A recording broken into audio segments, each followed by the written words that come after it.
আমি এমন একটা পুকুরে আসছি, এই পুকুরে একসময় শুনছি কি জানো, পুকুরে এক সময় নাকি এখান থেকে যদি কোনো মনে করো মানুষের বিয়া অনুষ্ঠান যদি মনে করো প্রয়োজন হইতো, ওখানে কিন্তু ওই বাড়ি বুড়ি কিন্তু দরকার পড়তো, ঠিক আছে? যারা গরিব নিরুপায় নিম্ন শ্রেণী তারা নাকি পুকুরে আসা চাইলি বলে উঠতে।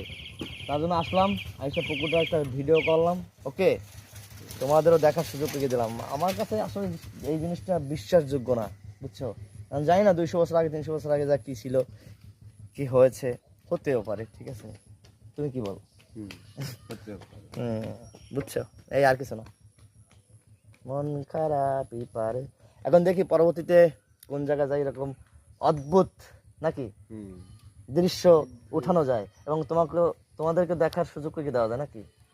তুমি কি ধ্যানে পড়ে গিয়েছো না? আমার বিশ্বাস হচ্ছে না। আমারও বিশ্বাস হচ্ছে না, কি করার? তো দেখি ঘুরে ফিরি গল্প শুনি, বুঝছো?